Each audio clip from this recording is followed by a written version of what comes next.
Oh my god. Alright, so there is a new Science Invasion event going on right now. It is called the Science Experiment Restoration this time around. And I'll basically be talking about everything new, everything that has changed, all the rewards and stuff, all the things that you can buy with credits and with tokens. So let's get started with the challenge progress right here. So you get 3 credit rewards, which I think is 50 credits each. I'm not sure if they changed it or if they kept it the same. There are cat ears right here, more credit rewards, bubbly, triple credit reward, which is 150. The signs, it looks like a coat, and then 3 credit rewards. One is triple rewarded. There's a laser gun skin, more credit reward, and a bucket hat for the final reward. This time around, you have to get 800 XP to get triple credits, which is 150. Now that we're on the topic of the pass, this is all I've written down so far. You need 7,440 XP to complete the pass, not including the extra 800 for 150 credits. And if I counted everything up correctly, and if the credits reward stay the same, you get 750 credits this time around in this pass. To compare from the previous pass, you only needed 6,050 XP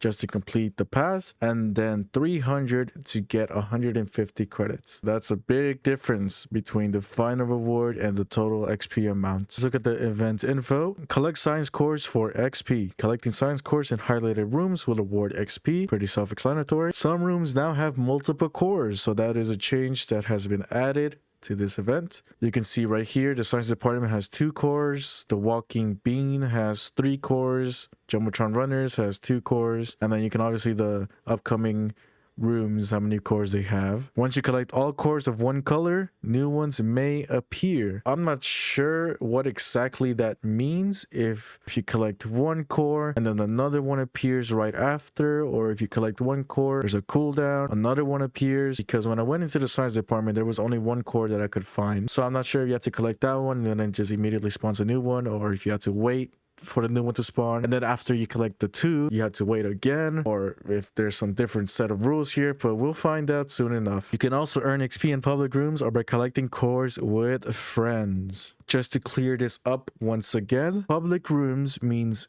any room that you can join in a public instance. So let's say you go to your watch menu, you open it up, you continue your previous games, or you join a game that someone's playing, or go to the popular tabs, or just play in general, whatever is in here that you can join in a public room. This also works with events, of course. You can just join whatever event and just stay in there for 5 to 30 minutes. So the way the public instance XP works is every 5 minutes you get 10 XP, and it caps at 30 minutes. So you can get a total of 60 XP per public instance. If you want to refresh that cap, that 30 minutes timer, you'll basically want to change instances. So for example, if I went to new shirts, I would then change to LGBTQ paradise after the 30 minutes have passed. Whatever event you want to join, whatever room you want to join, as long as you're changing instance and not going to the same instance. So let's say I'm in the science department, I'm in there for 30 minutes, I leave the science department and join right back to the science department. That isn't going to refresh it, that's just going to continuously keep tracking of the 30 minutes. You have to basically go to your dorm room or the rec center or whatever, and then go back to the science department for the XP timer to refresh. So yeah, I would recommend you just keep a timer on you. Once it hits 30 minutes, you want to keep playing the same game, go to your dorm, join the same game back, boom. There has been a bug in the previous event where it doesn't work, and you have to just basically reset Rec Room altogether. Now, if you want to be extra safe, you can go ahead and do that instead. Just completely close out of Rec Room, but make sure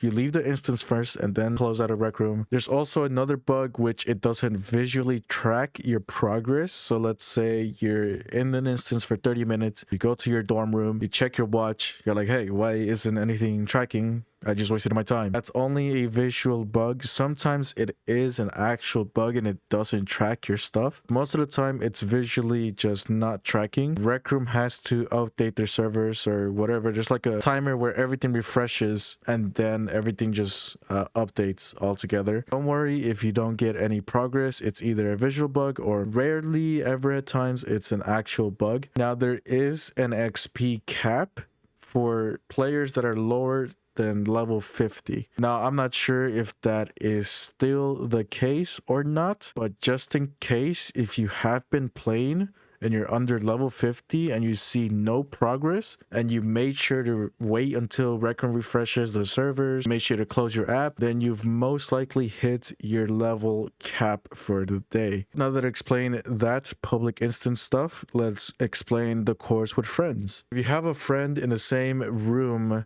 and you collect the core in that room, you get 20 extra XP. I'm not sure if that has been changed for this event or not. I'll definitely be testing that out. If you're planning on boosting, you'll basically get an extra 20 XP, so a total of 40 right here to this counter. Speed up progress. Use the boost to level up faster. The boost will multiply the XP you have gained from recent time spent in Rec Room. 900 XP is the max amount that can be gained by purchasing the boost. So in the previous event, it was capped at 500.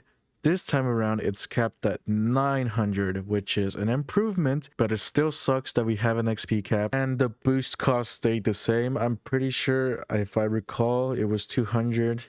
Of course, if you have Rec Room Plus, you only had to pay 180. Still have 20 minutes, which is more than enough time to collect the cores. Unless this time around, they're going to make the cores really difficult to get. Last event, it was a little bit of a challenge, but not difficult where you're going to spend 20 minutes trying to get your cap. But since they increased it to 900, which is a 400 XP boost increase, why would they do that? Why didn't they just stick with 1,000, double the XP cap? But whatever, I guess Rec Room do you, I guess. This time, you're gonna have to collect at least, I would say, 9 cores with a friend. 7 to 9 cores with a friend. I haven't done the testing or the simple math for this yet. 7 to 9 cores with a friend, and then boosting, it will basically get you at 900 XP. So let me clear this up also. You're basically gonna want to use the boost when this number right here goes from 0 to 900. And you're also gonna want to set up a timer. So once you collect the first core, you basically want to start it at least a second before you collect it, just so you can be extra sure. Definitely have more than enough time since it's 20 minutes, so maybe you won't need a timer, maybe you will, just to be extra safe, who knows. Once that hits 900, by either collecting cores with friends or collecting cores by yourself and then spending like 5 minutes in a public instance, then use your boost. Okay, don't prematurely use it at like 120 XP or something, because you're gonna lose out on a lot of XP. Spend credits. Use event credits to unlock special offers in the science department room. Event credits can be used until 24 hours after the event ends. Now that we're on the topic of the science department, let's go there and check out the rewards you can buy. So we are here in the science department. Obviously, it's getting repaired from the last event. Here we go. But yeah, let me just actually show you guys the circuits first. So as usual, there is 2 circuits on each side of the room, and then 1 on that side, or that very front side right there next to that board. So let me show you the first location right here. Let's go up the staircase, and the second one is right here. You can of course collect them in any order. I just go right, left, middle. Now we're going to go to this side of the room. The circuit is right there. Go up the flight of stairs, and entering this room, the circuit will be right left of the room, and the final circuit will be right over there. As you can see, it's right here, resting right next to this mop broom thing, whatever that is, I don't know. Something strange is happening in the center of the room, and nothing is happening for me. I'm not sure why. It just never works. I guess in a private instance. Maybe it doesn't work in a public instance either, but it just never... I've never gotten it to spawning anything other than the first invasion event where I spawned in that teleporter gun. But yeah, I don't know. But now that we're here, here is the board of stuff that you can buy with tokens. There's a skater for checkboard, skateboard on back checkerboard, skater hat checkerboard, 8-ball headphones, Chest Knight armor, Chest Knight hat, Science Wings Invasion, Science Armor Invasion, and Science Code Invasion. These 3 were earned free from previous events, so if you couldn't participate or you couldn't get enough XP to earn them or get enough credits to earn them, then you can just buy them here with tokens. And there's the Space Visor Nebula. Now let's get on to the credits rewards right over here. Here is the Vigilante Utility Belt White, which will unlock more cores for you to collect. Science Gloves Invasion, Science Cape Invasion, Science ISO Suit Invasion, Science ISO Helmet Invasion, Tiny Backpack Yellow, Science High Vis Vest Restoration, and a Back Kite. These 4 were previously earned for free free in the previous events. So if you missed out on these rewards, you can just grind the credits, buy them here. So let's go back to the beginning, and as you may have noticed, the door is broken towards the dance floor.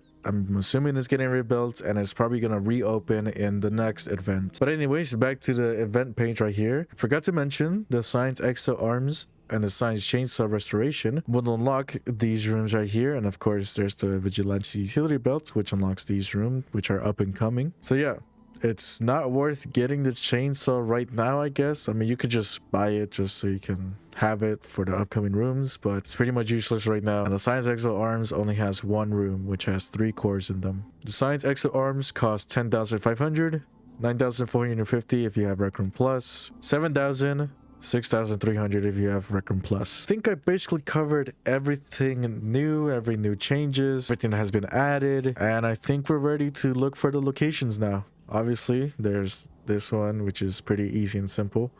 But we got to learn about the new cores, the double the core locations, whatever, how they spawn in. If they spawn in exactly the same location, or they change locations when you collect one, or when exactly they spawn in, I'm not sure. And we also got to keep track of how much XP you get per core. Maybe it has been decreased because there's multiple locations now, but who knows until we actually collect one and figure stuff out, which will be shown in the collection videos. But for now, let me know your thoughts. Let me know if you guys are going to participate. Let me know how you feel about the changes so far. I feel like it's, I guess, getting balanced out, but we only have 11 days to grind all of this, which makes no sense. Because if Rec Room is going to increase the amount of XP you need to complete the pass and to earn credits, they should increase the amount of days we have to grind out the event.